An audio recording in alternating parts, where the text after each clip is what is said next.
Yeah, baby, Batangas Varsitarian 1932. Sila ay may lubong, may taglay na kahusayan at lakas na umiiral at angking katalinuhan. Dumadaloy sa ugat ang Batangas Varsitarian, likas ang pagsikay nila para sa kabataan. Sila ay may lubong, may taglay na kahusayan at lakas na umiiral at angking katalinuhan. Dumadaloy sa ugat ang Batangas Varsitarian, likas ang pagsikay nila para sa kabataan. Sa di kalayuan ng probinsya dito sa Batangas, isang grupo ang isinilang na pulido ang lakas. Sa pagbigas walang nangalan ay nakakayanig. Sila ang grupo na matibay at buo ang dibdib. Isang matibay na pangalan dapat laging tandaan, Batangas Varsitarian na kaagapay ng kalikasan. Lahat ay gagawin nila upang lagi silang tumulong. Ang palawakin ng samahan at sa Batangas ay isulong. Kailanman di matitinag ang bibi na matatag. Pagka 1932 halos ito ay itinatag. Sibangis ng isang dragon kapag sila'y inyong ginalit. At ang pwersa ng Batangas Varsitarian ay mainit. Malupit din sasabihin kapag nagpataw ng parusa. Sa mga humahadlang na petse kamatayan ng sintensya. Batangas Varsitarian ang laging tandaan.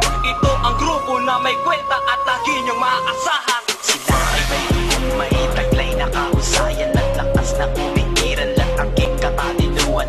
Dumadaloy sa ugat ang Batangas Varsitarian, likas ang pagsikay nila para sa kabataan. Sila ay may lubong, may taglay na kahusayan at lakas na umiiral at angking katalinuhan. Dumadaloy sa ugat ang Batangas Varsitarian, likas ang pagsikay nila para sa kabataan. Determinado ang husay nila pumapalisbis.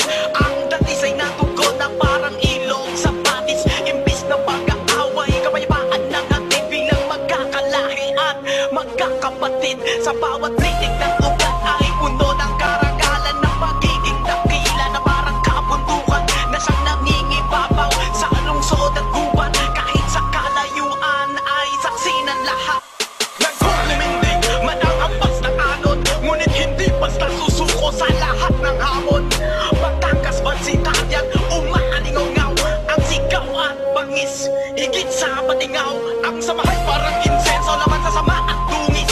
Dalawang kabayo'y nagbigkis at may talim na parang kanis. Ang udyat ng kaputihan ngayon'y gumagabay, magkapit-kapit ang kamay pagka ang bibi umaakay. Sila ay may lubong, may taglay na kahusayan at lakas na umiiral at angking katalinuhan. Dumadaloy sa ugat ang Batangas Varsitarian, likas ang pagsikay nila para sa kabataan. Sila ay may lubong, may taglay na kahusayan at lakas na umiiral at angking katalinuhan. Dumadaloy sa ugat ang Batangas Varsitarian, likas ang pagsikay nila para sa kabataan.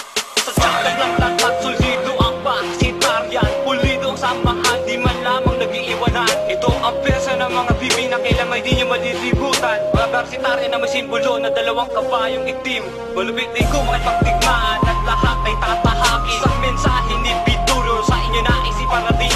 Sana'y dumatag pa ang grupo nyo na kailang may hindi magagapi. Batangas Varsitarian ang hindi nyo maaapi. Pananaw ng kabataan, binibigyang liwanag na tumatawid sa landas na iyong mababandaan. Kung saan ay may daanan ng landas ng katuwiran. Kabataan ay di mauubusan ng kinabukasan. Mga mabuting gawa ang siyang nagsisilbing lipangan. Ng lahat ng ito ay simbolo ng katapangan. Bandila ng PV, iwawagayway. Simula na walang humpay, na walang hanggang pagkampay. Sila ay may lubong, may taglay na kahusayan at lakas na umiiral at angking katalinuhan. Dumadaloy sa ugat ang Batangas Varsitarian, likas ang pagsikay nila para sa kabataan. Sila ay may lubong, may taglay na kahusayan at lakas na umiiral at angking katalinuhan. Dumadaloy sa ugat ang Batangas Varsitarian, likas ang pagsikay nila para sa kabataan. Para sa mga taga Batangas Varsitarian, para sa inyo lahat, ito ang awitin na nagmula sa puso ni Vittorio.